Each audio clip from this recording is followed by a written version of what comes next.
Have you ever wondered what makes a perfect boss? Is it someone who's strict or someone who's kind and easygoing? The truth is, it's somewhere in between. So, how do you find that balance? How can you give your team freedom while still keeping things in order? Today, we're going to talk about how to be a great boss. I'll share simple tips, real-life examples, and practical advice to help you lead effectively. If you want to improve your leadership skills, ensure to like this video, share it, and subscribe for more tips.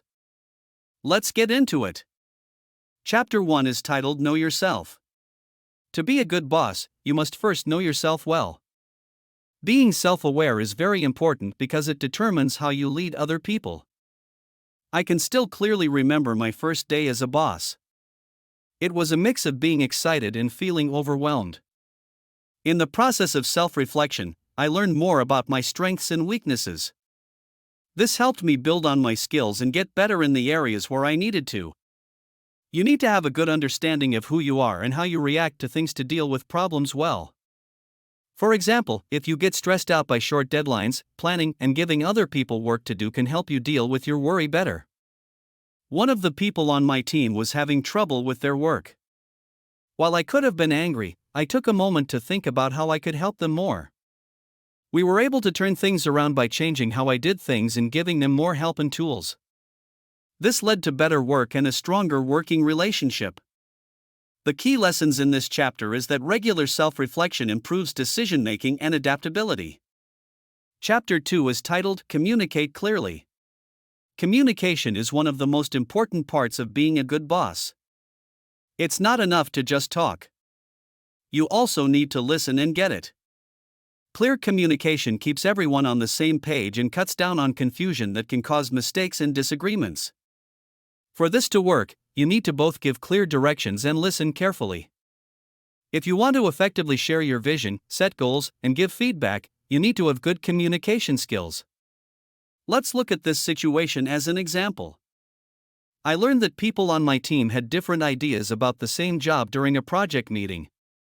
By making sure everyone knew their part and understood what they had to do, we avoided confusion and finished the job on time. Being through this taught me how important it is to make sure everyone understands before thinking they do. The key lesson in this chapter is to make it easier for people to work together, support open communication and active listening. Now on to Chapter 3 titled Build Trust and Respect. Trust and respect are earned, not given. They are essential for a successful team. Without trust, team members might not share ideas or take risks, which can slow down progress. To build trust, be consistent, reliable, and respectful. Keep your promises, be open about decisions, and value everyone's contributions. Showing honesty and integrity also helps build trust. I had a colleague who was unsure about my leadership at first. By consistently supporting them and valuing their ideas, I built trust. They eventually became one of my most loyal and high-performing team members. The key lesson in this chapter is that showing respect and valuing team members' contributions fosters a positive team culture. Then, lastly, transparency in decision-making builds credibility and trust. Chapter 4 is titled Empower Your Team. A good boss knows that giving their team more freedom makes things better. Giving team members more freedom makes them more motivated and efficient, which leads to more innovation and efficiency. Giving people the tools and support they need to achieve and giving them responsibility is what empowerment means. It means believing in your employees to get things done and make smart choices. People should be able to see and use their unique skills. Help and encourage a team member who wants to lead a project. Their successes make them feel better about themselves and give the project new ideas that help the whole team. The key lessons in this chapter is that trusting your team members encourages growth, innovation, and a sense of ownership. Next is Chapter 5 titled Be Decisive. Indecision can slow down a team.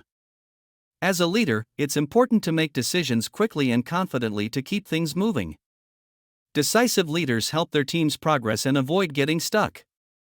This means you need to gather information, consider your options, and make a choice, even when it's tough. And if new information comes up, be ready to adjust your decision if needed. Example scenario. During a key project, there were different opinions on what to do next. I made a clear decision to move forward with one approach. Even though not everyone agreed, it kept the project on track and led to success. This showed me how important it is to make timely decisions and take responsibility for them. Key lessons. 1 is that quick, confident decisions keep your team moving forward.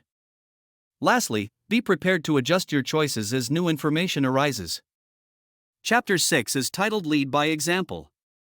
Actions speak louder than words. Leading by example sets the tone for your team and demonstrates the behaviors and attitudes you expect from them. Demonstrating the behaviors and attitudes you expect from your team ensures alignment and mutual respect. Leading by example involves showing dedication, professionalism, and a positive attitude. It's about being the role model your team looks up to. When our team once faced a challenging deadline, I rolled up my sleeves and worked alongside them. This boosted morale and showed that I was committed to our goals. My willingness to get involved and support the team inspired them to work harder and stay focused. The key lessons in this chapter is that your actions as a leader set the standard for your team's behavior and performance. Chapter 7 is titled Provide Feedback and Recognition. You need feedback to grow. Praise and encouragement can also inspire your team. Constructive feedback helps team members identify their strengths and weaknesses. Give your team members constructive feedback to help them grow and recognize their achievements. You should provide clear, valuable, and helpful input. Thanks might range from a formal thank you to a friendly greeting. Giving praise at the correct time maximizes its impact. Consider a hypothetical case. I thanked each team member for their hard work after completing a job. This improved their mood and united our team. I also suggested ways to improve our work, which improved later initiatives. The key lesson in this chapter is that regular feedback fosters continuous improvement and development. Next, we have Chapter 8 titled Be Adaptable. Change happens all the time, and being able to change is important for getting through it.